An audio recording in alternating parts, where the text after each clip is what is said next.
Halo sahabat Direktori Hukum, di video kali ini aku mau ngebahas tentang tanggung jawab pidana pemalsuan dokumen.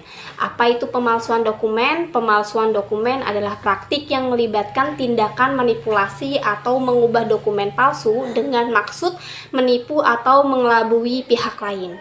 Dokumen yang seringkali menjadi sasaran pemalsuan yaitu surat-surat resmi, surat kontrak bisnis, dokumen identitas, tagihan, serta berbagai bentuk dokumen lain yang memiliki nilai atau kepentingan hukum. Tindakan ini telah menjadi ancaman serius di berbagai sektor dan merugikan individu, perusahaan, bahkan negara. Selain itu, praktik ini melibatkan berbagai teknik, mulai dari perubahan tulisan tangan, penambahan atau penghapusan informasi, hingga pembuatan dokumen sepenuhnya dari awal dengan niat menyesatkan pihak yang menerimanya. Beberapa pelaku mungkin melakukan pemalsuan itu untuk mencapai keuntungan finansial, menghindari tanggung jawab hukum, atau mencapai tujuan tertentu seperti memperoleh pekerjaan atau layanan dengan informasi palsu.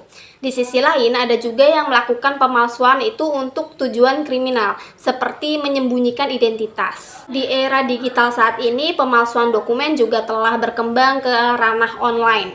Teknologi yang semakin canggih ini memberikan peluang bagi pelaku pemalsuan untuk menciptakan dokumen palsu dengan tingkat ketajaman dan akurasi yang sulit dideteksi tanpa teknologi keamanan khusus. Pemalsuan dokumen bukan hanya suatu tindakan ilegal, tetapi juga memiliki dampak yang signifikan terhadap individu, perusahaan, bahkan keamanan nasional. Salah satu dampak paling utama dari pemalsuan dokumen ini adalah kerugian finansial.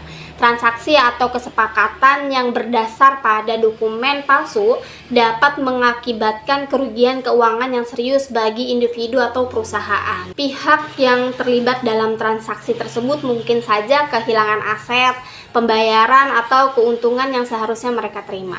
Pemalsuan dokumen juga dapat memberikan dampak yang sangat merugikan terhadap reputasi individu atau perusahaan yang terlibat.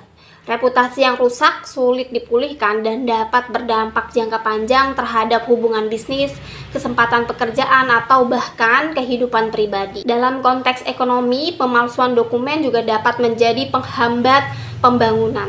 Tentu saja, tindakan pemalsuan dokumen ini diatur dalam hukum di Indonesia. Terdapat pasal pemalsuan dokumen yang mengatur adanya tindakan yang merugikan. Pasal pemalsuan dokumen diatur dalam KUHP atau Kitab Undang-Undang Hukum Pidana Indonesia. Pasal-pasal yang terkait dengan pemalsuan dokumen ini mencakup pasal 391 dan pasal 392 KUHP. Secara garis besar, pasal 391 KUHP ini mengatur bahwa siapapun yang sengaja mengubah isi surat atau melakukan pemalsuan pada dokumen lainnya dengan niat untuk menipu orang lain dapat dikenakan hukuman penjara maksimal selama 6 tahun.